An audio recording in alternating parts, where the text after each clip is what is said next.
Hello dear student, welcome. तो exam में tension नहीं लेना है, ये सम कंफर्म ऐसे ही आने वाला है 20 मार्क का। तुम लोग थोड़ा भी छेड़छाड़ कर देंगे 12-15 मार्क्स मिल जाएगा। अगर इसको छोड़ दिया तो टैक्स में पास होना बहुत मुश्किल है। ओके, बिजनेस का सम हार्ड रहता है, तुम्हारे लिए एकदम मक्खन के जैसा प्यार से कर देता हूँ। टाइम ले दो और अच्छे से सिखा दो, ठीक है। तो बहुत चीज़ है, मेहनत है करने का है। एक स्टूडेंट ने अपने को थोड़ा गिफ्ट दिया, अच्छा लगा मेरे को। ओके, तुम लोग भी अपने को सर को गुरु दक्षिणा दे सकते हो। ओके, चलो जाओ, नॉट वेस्टिंग अवर टाइम।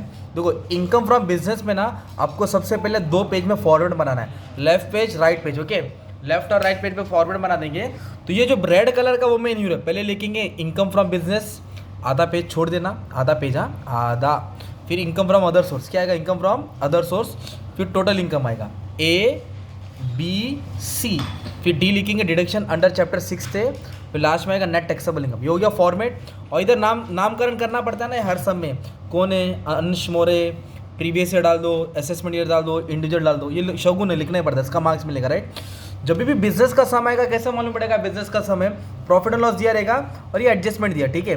तो सबसे पहले प्रॉफिट और लॉस में तो नेट प्रॉफिट उठा दो, कितना दिया नेट प्रॉफिट, 3,67,000। तो इधर लिखेंगे इनकम फ्रॉम बिजनेस, ए बनाएंगे net profit as per profit and loss account, net profit as per profit and loss account. तो कितना दिया नेट प्रॉफिट, 3,67,000, 3 लाख। तो जैसे ही 3,67,000 लिख दिया, 1.5 मार्क जमा हो गया फॉर्मेट का, और इसका 1 मार्क्स मिल गया, मतलब 1.5 से 2 मार्क जमा हो गया, सिंपल। अभी अपने को 20 मार्क है, कम से कम 15 से 18 लेना है। चलो जाओ। तो अभी इधर दिया है एक्सपेंस डिसअलाउ। ये ब्लू पेन वाला अभी मत देखो क्योंकि मैंने लिख के रखा, टाइम बचेगा। एक्सपेंस डिसअलाउ का मतलब होता है जो बिजनेस का नहीं है वो लिखना है, जो बिजनेस का नहीं है वो लिखना है, पर्सनल एक्सपेंस लिखना है। इनकम डिसअलाउ, जो बिजनेस का इनकम नहीं है वो लिखना है। तो अभी हम लोग को एडजस्टमेंट पढ़ के समझना पड़ेगा और सॉल्व करना पड़ेगा। तो सबसे पहले क्या बोला, सैलरी 40,000 उसने दोस्त को दिया। सैलरी किसको दिया, दोस्त को दिया। तो ये दोस्त को दिया तो बिजनेस का नहीं हुआ, वो तो आना चाहिए इधर। पर हमने सैलरी क्यों नहीं लिखा, क्योंकि सैलरी क्यों दिया, reasonable as per income tax rule. मतलब वो दोस्त है ना हमारा, दोस्त बन के काम करने नहीं आया था, वो सर्टिफिकेट था, उसने काम किया, हमने उसको पगार दिया। तो जो पगार दिया तो बिजनेस का हो गया, इसके लिए सैलरी नहीं लिखा। सैलरी नहीं आएगा, सैलरी आएगा नहीं।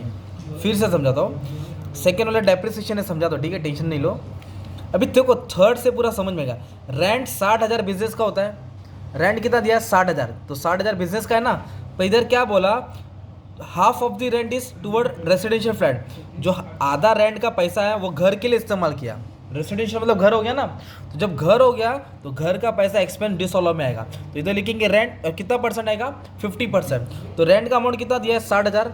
रेंट का अमाउंट कितना है, 60। तो 60 का कितना परसेंट लेंगे अपन, हाफ। तो 60 का आधा कितना हो गया, 30, क्योंकि 30,000 पर्सनल हो गया, 30,000 क्या हो गया, पर्सनल। इस तरह रेंट का अमाउंट लिख दिया हमने। आगे बोला है स्टाफ वेलफेयर एक्सपेंस। स्टाफ का मतलब होता है एम्प्लॉयज़ पे खर्चा गया 65,000, तो ये बिजनेस का होता है। पर आगे कहानी क्या बोली, आगे कहानी क्या गया कि जो 15,000 है वो मेडिकल ट्रीटमेंट हुआ, अपने भाई के लिए किया। तो 65 में 15,000 किसका खर्चा हुआ, भाई का हुआ। भाई बोले तो घर वाला हो गया ना, तो इसके लिए घर का खर्चा इधर आएगा। तो इधर लिखेंगे मेडिकल एक्सपेंस, क्या लिखेंगे, मेडिकल एक्सपेंस। कितना है मेडिकल एक्सपेंस दिया ना, मेडिकल ट्रीटमेंट डाल दिया 15,000। कितना डाल दिया, 15,000। ऐसा होता है, पूरा नहीं लिखा, उसमें से 15 लिखा क्योंकि बाकी का तो बिजनेस का ही था ना। और इधर क्या बोला, लॉटरी खरीदा, इन्वेस्ट किया, तो ये सब डिडक्शन में आएगा, उसको बाद में देखेंगे। तो जब एडजस्टमेंट सॉल्व हो जाएगा ना, फिर उसके बाद आपको क्या करना है मालूम है, इधर से रीड करना है, इधर से, किधर से, स्टार्टिंग से। सैलरी बिजनेस का होता है, कहाँ का होता है, बिजनेस, तो नहीं लिखेंगे। प्रिंटिंग और स्टेशनरी भी बिजनेस का होता है, तो बिजनेस का नहीं लिखने का, अपनों को बिजनेस के अलावा लिखना है। Expense that are considered separately, expense that are consider separately. उसके बाद बोला ट्रॅव्हलिंग एक्सपेंस, काय दिलं आता ट्रॅव्हलिंग, हे पण बिजनेसचं आहे, आपले बिजनेस का है ना। रेंट बिजनेस का ही होता है, पर 60 में तो 30 क्यों लिखा, क्योंकि एडजस्टमेंट में बोला था घर का था, किसका था, घर का था। एंटरटेनमेंट भी बिजनेस का ही होता है, ओके। एडवर्टीजमेंट भी बिजनेस का होता है, ओके। अब सुनो, एक डेप्रिसिएशन टेबल में दिया है और एक डेप्रिसिएशन नीचे दिया है। तो टेबल वालों को बोलते हैं एज पर दी बुक वैल्यू, और एडजस्टमेंट में बोलते हैं इनकम टैक्स रूल। तो दोनों डेप्रिसिएशन लिखने का, तो जो टेबल वाला डेप्रिसिएशन है वो ऊपर आएगा और जो रूल वाला है वो यहाँ आएगा। तो मैं क्या करूँगा, टेबल में कितना है 32,000, एज इट इज उसको उठा के लिख दूंगा डेप्रिसिएशन, क्या लिख दूंगा, डेप्रिसिएशन 32,000, कितना लिख दिया। और जो IT एक्ट का दिया ना वो डिडक्शन में आएगा, लेस करना पड़ेगा, कितना दिया है 42,000। तो उसको डी वाले में ब्रैकेट करके माइनस डालेंगे 42,000, और इसको ब्रैकेट बना देंगे, क्या बना देंगे, ब्रैकेट। तो टेबल वाला डेप्रिसिएशन किधर आएगा, ऊपर आएगा, और जो एडजस्टमेंट में दिया वो नीचे आएगा। अब उसके बाद क्या दिया डेप्रिसिएशन, एडवांस इनकम टैक्स। तो इनकम टैक्स बिजनेस के अंदर नहीं होता, बिजनेस के बाहर होता है ना वो। तो other than business income tax, GST, penalty, wealth tax, ये बिजनेस का नहीं होता है, बिजनेस के बाहर होता है। जो बिजनेस का चलाने का खर्चा है ना वो ले लेना है, उसके अलावा लिखना है ना यार। तो कितना दिया इनकम टैक्स, 10,000, कितना दिया है, 10,000। तो इधर आएगा इनकम टैक्स 10,000। उसके बाद बोला वेल्थ टैक्स, ये भी तो बिजनेस का नहीं है, बाहर का ना यार ये, तो ये भी आ जाएगा वेल्थ टैक्स। जो बिजनेस का नहीं है वो रिकॉर्ड कर रहे हैं हम लोग। और उसके बाद दिया ड्राइंग, ड्राइंग मतलब पर्सनल एक्सपेंस होता है। ड्राइंग मतलब क्या होता है, पर्सनल, घर का खर्चा। कितना दिया ड्राइंग, 88,000। ये भी इधर आ जाएगा ड्राइंग 88,000, क्या आ जाएगा 88,000। तो इस तरह हमने क्या लिखा, एक्सपेंस डिसअलाउ, क्या लिखा, जो एक्सपेंस बिजनेस का नहीं है। फिर इतना लिखने के बाद क्रेडिट में आने का, ग्रॉस प्रॉफिट को छोड़ के जो भी इनकम है उठा के पटक दो, कॉपी पेस्ट, ग्रॉस प्रॉफिट को छोड़ दो। तो क्या क्या मिला अपने को, विनिंग फ्रॉम लॉटरी 1.5 लाख, फिर NSC interest, national saving certificate पे इंटरेस्ट मिला 10,000, कॉपी करके पेश कर दिया। डिविडेंड 40,000, इसका कहानी बाद में आएगा, फुला डायरेक्ट 40,000 लिख देंगे। ओके, तो ये स्टार्टिंग में अपने क्या लिखा, एक्सपेंस डिसअलाउ लिखा, और इधर क्या लिखा, इनकम डिसअलाउ। जो बिजनेस का नहीं वो आया, जो बिजनेस का नहीं वो आया। अभी क्या है, ये सबको ऐड कर देंगे, 10, 8, 88, 30, 15, 32, इसको ऐड कर देंगे, 1,83,000 आ जाएगा। कितना आ जाएगा, 1,83,000। ये क्या आएगा, टोटल है एक्सपेंस डिसअलाउ। इधर देखो कौन सी साइन है, प्लस, ये अमाउंट और ये अमाउंट क्या हो जाएगा, ऐड हो जाएगा। तो ये हो जाएगा 5,50,000, कितना हो जाएगा, 5,50,000। ठीक है, अब उसके बाद क्या करेंगे, इसका टोटल बाहर ले लेंगे।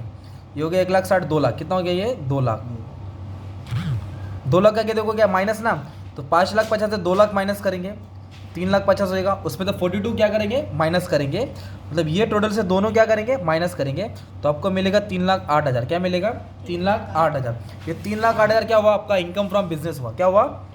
तो 20 में से 10 मार्क इधर का है, 10 मार्क इधर का है।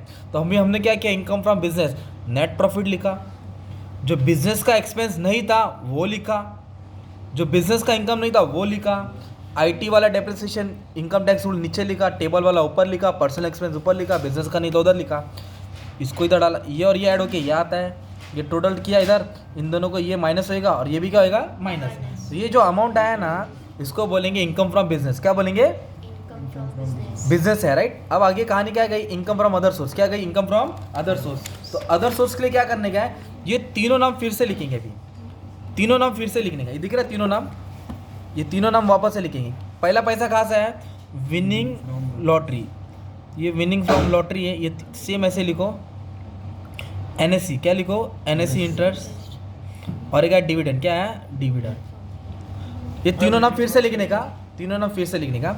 लॉटरी से जो भी पैसा आया उसके ऊपर टैक्सेबल है तो अमाउंट लिखने का, जिस पे टैक्सेबल अमाउंट लिखेंगे, जिस पे टैक्सेबल है इसको एग्जाम करके डैश मारेंगे, क्योंकि अदर सोर्स है ना, ये तो हिसाब में लेके आया था। अब इसका नाम लिखना है, अमाउंट सोच के लिखना है।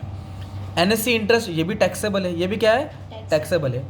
अब इधर डिविडेंड में क्या दिया, 40,000 दिया है। इधर टीडीएस बोला है, जब भी टीडीएस आएगा इसमें से ये वाला अमाउंट ऐड करेंगे।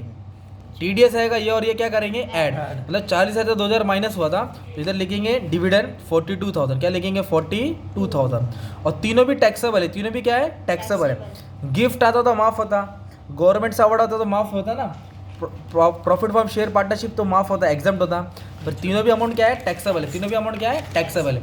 इसके लिए 1.5 लाख, 10,000, 42, तीनों को क्या करेंगे, ऐड करेंगे, तो 2,02,000 आएगा, क्या आएगा, 2,02,000। अब ये आया पैसा 3,08,000 कहाँ से है, 3,08,000 कहाँ से है, बिजनेस से, और 2,02,000 कहाँ से है, अदर सोर्स। अब इन दोनों को जोड़ेंगे तो टोटल इनकम मिलेगा, क्या मिलेगा, इन दोनों को ऐड करूँगा तो टोटल इनकम मिलेगा, तो 5,10,000, 5,10,000 जो हो गया इनकम फ्रॉम, ये टोटल इनकम क्या हो गया। अभी इधर टेबल में देखेंगे कि क्या क्या डिडक्शन है, तो डिडक्शन क्या करेंगे, कम करेंगे, डिडक्शन क्या करेंगे, कम करेंगे। तो अभी क्वेश्चन में क्या दिया मालूम है, क्या ऊपर नीचे करके दिया है। तो सबसे पहले क्या दिया मालूम है, ये देखो आराम से, तो इधर क्या सबसे पहले दिया है, देखो ना, इधर एक हैंडीकैप वर्ड आ गया था, हैंडीकैप वर्ड दिया ना, हैंडीकैप कितना परसेंट है, 60% है। और कौन हैंडीकैप है, उसका भाई है। तो जब हैंडीकैप रहेगा तो आपको याद रखना पड़ेगा, क्या याद रखना पड़ेगा, देखो हैंडीकैप में अगर कोई डिपेंडेंट हैंडीकैप है, कौन है, कोई डिपेंडेंट, इधर रख देता चलो, तो ये दिख रहा है, ये हैंडीकैप, ये वाला दिख रहा है। तो हैंडीकैप पे कितना परसेंट बोला इधर? 60% बोला। तो 80% से कम रहेगा तो 75,000 माफ होएगा। कितना माफ होएगा? 75,000 क्या हो जाएगा? माफ होएगा। तो हैंडीकैप किस में आएगा? 80U में आएगा। किस में आएगा? 80U। इधर लिखेंगे 80U। हैंडीकैप क्या डाल दिया इधर? हैंडीकैप कितना परसेंट था? 60% था। तो 60% था, इसके लिए कितना माफ होगा? 75,000। कितना माफ होगा? 75,000। ओके।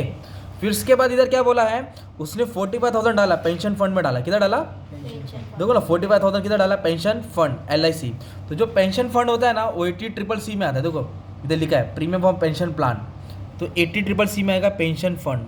पेंशन वाला माफ होता है, ठीक है। लिमिट 1.5 लाख है। लिमिट कितना है?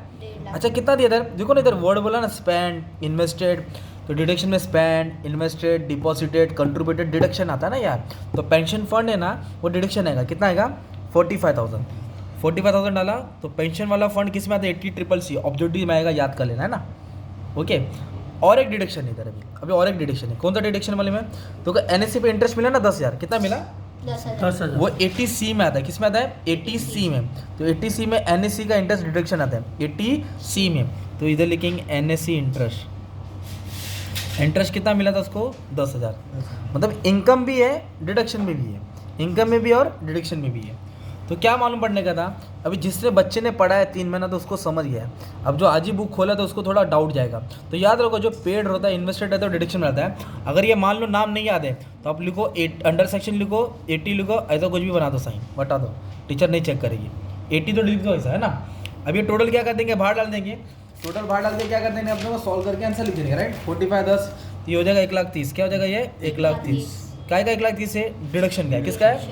तो 5,10,000 में से 1,30,000 क्या कर देंगे? माइनस कर देंगे। तो अपने को नेट टैक्सेबल इनकम मिल जाएगा 3,80,000। कितना आ जाएगा? 3,80,000। ठीक है। अभी इधर एक चीज़ और बोला था, मैंने नहीं लिया उसको, राइट। उसने 1,000 खर्चा किया लॉटरी टिकट के लिए। अभी 1,000 खर्चे का लॉटरी टिकट के लिए, भिवंडी ढाबा के लिए, इमेजी के लिए, ये सब पैसा डिडक्शन में नहीं आता ना यार। पेंशन का पैसा, LIC का पैसा, है ना। कहीं स्पेसिफाई जगह पे इन्वेस्ट किया गवर्नमेंट के प्लान में तो डिडक्शन में आता है। ऐसे करके तो फिर गवर्नमेंट के खाते में कुछ आएगा ही नहीं, तो ये डिडक्शन में नहीं आएगा। ओके। तो ये 20 मार्क का सम था, तुम्हारा क्वेश्चन था। स्क्रीनशॉट ले लो, टाइम है तो। मालूम है कल ही एग्जाम है, टाइम का है तो अच्छे से पढ़ लेना और प्यार मोहब्बत में सॉल्व करा दे अच्छे से। तो एक सम मैंने सॉल्व कराया। अगर तुमको 2-3 सम मिलेगा और तो और अच्छा हो जाएगा 20 मार्क। तो प्लेलिस्ट में चेक कर लो, होम में ही देख लेना, पूरा चैनल में मैंने अपलोड कर दिया अच्छे से, ठीक है। बस ऑल द बेस्ट, मचा के आओ सब लोग। Thank you.